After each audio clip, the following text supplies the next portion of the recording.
জয় হিন্দ বন্ধুরা, এই মুহূর্তে গুরুত্বপূর্ণ একটা আপডেট নিয়ে তোমাদের সামনে হাজির হয়েছে। সেটা হলো পিএম বিশ্বকর্মা যোজনা। পিএম বিশ্বকর্মা যোজনাটা কি? তো বন্ধুরা, এমনও আমাদের ভারতবর্ষে এমনও অনেক বাসিন্দারা আছে, এমনও মানুষরা আছে যারা কিনা হাতের কাজ করতে চাইছেন। এমনও মহিলারা আছেন যারা হাতের কাজ জানেন, যেমন সেলাই মেশিনের কাজ যারা জানেন, তারা টাকার অভাবে একটা সেলাই মেশিন কিনে নিজের কাজ কিন্তু করতে পারছেন না। তো তাদের জন্য চলে এসছে নতুন একটা প্রকল্প, যেটার নাম হলো পিএম বিশ্বকর্মা যোজনা, যেখানে ফর্ম ফিল আপ করলেই আপনারা পেয়ে যাবেন 15,000 টাকা, যেটা দিয়ে একটা সেলাই মেশিন কিনে আপনি কিন্তু আপনার কাজ কিন্তু শুরু করতে পারেন। তো কিভাবে এই 15,000 টাকা পাবেন, কিভাবে নাম নথিভুক্ত করবেন এই তালিকায়, তো সেটাই আজকে এই ভিডিওর মাধ্যমে বলবো। তো ভিডিওটা সম্পূর্ণ দেখবেন এবং চ্যানেলে নতুন হলে চ্যানেলটা সাবস্ক্রাইব করবেন।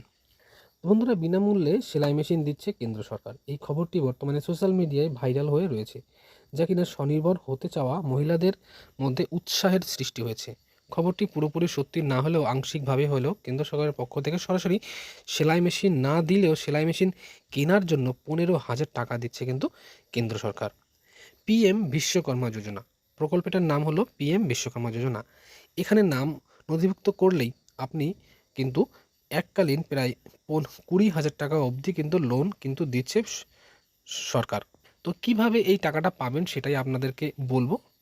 তো ভিডিওটা সম্পূর্ণ দেখবেন। পূর্বেই উল্লেখ করা হয়েছে যে পিএম বিশ্বকর্মা যোজনা আংশিকভাবে অর্থ প্রদান করা হচ্ছে, তাই তাই এই প্রকল্পের আওতায় আসার জন্য গ্রাহকের অবশ্যই ভারতীয় নাগরিক হতে হবে। তাছাড়া ইতিমধ্যেই সেলাই মেশিনের কাজ করছেন তারাই এই প্রকল্পে নিজেদের নাম নথিভুক্ত করতে পারবেন। তবে পূর্বে এই প্রকল্পের মানে অর্থ দ্বারা পেয়ে থাকলে তারা কিন্তু পুনরায় কিন্তু এই প্রকল্পের নাম কিন্তু কিন্তু নথিভুক্ত করতে পারবে না। এই পিএম বিশ্বকর্মা যোজনায় অন্তর্ভুক্ত যে কোনো দর্জি এই প্রকল্পের আওতায় আসতে পারে, তবে অবশ্যই তাদের বয়স কিন্তু 18 বছরের ঊর্ধ্বে হতে হবে এবং এখানে পুরুষ বা মহিলা উভয়েই কিন্তু এখানে নাম নথিভুক্ত করতে পারবেন। এই প্রকল্পে আবেদন করার জন্য আবেদনকারীর কিছু শর্ত পূরণ করতে হবে। শর্তগুলো আমি তোমাদেরকে বলবো এক এক করে। প্রথমত যে কাগজপত্রগুলো, যে ডকুমেন্টগুলো তোমাদের লাগবে সেটা একবার বলে দিই।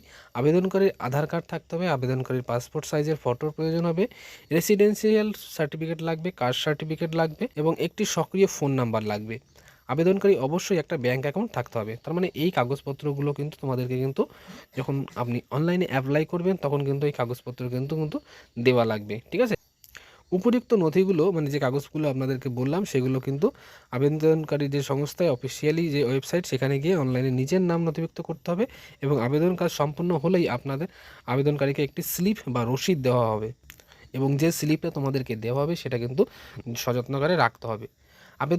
আবেদনের শর্তগুলো ঠিকমতো পূরণ করতে পারলেই আশা করা যায় এই এপ্রিল মাস থেকেই, ঠিক আছে, আপনারা সরাসরি কিন্তু ব্যাঙ্ক অ্যাকাউন্টে কিন্তু সেলাই মেশিন কেনার জন্য 15,000 টাকা কিন্তু ঢুকে যাবে। তো বন্ধুরা, আপনারা যারা যারা এই পিএম বিশ্বকর্মা যোজনায় নাম নথিভুক্ত করতে চান তারা সরাসরি আপনাদেরকে ডেসক্রিপশন বক্সে আমি লিঙ্ক দিয়ে দেবো, সেখান থেকে গিয়েও করতে পারেন, অথবা আপনারা কিন্তু যে কোনো সাইবার ক্যাফে গিয়ে সেখানে গিয়েও কিন্তু এর বিকাশ এই বিশ্বকর্মা যোজনায় কিন্তু আপনারা নাম নথিভুক্ত করতে পারেন। তো কতটা ইম্পর্টেন্ট লাগলো সেটা একটা কমেন্টসের মাধ্যমে জানাবেন। দেখা হচ্ছে নেক্সট ভিডিওতে, তখন সবাই ভালো থাকবেন, সুস্থ থাকবেন। জয় হিন্দ, জয় ভারত।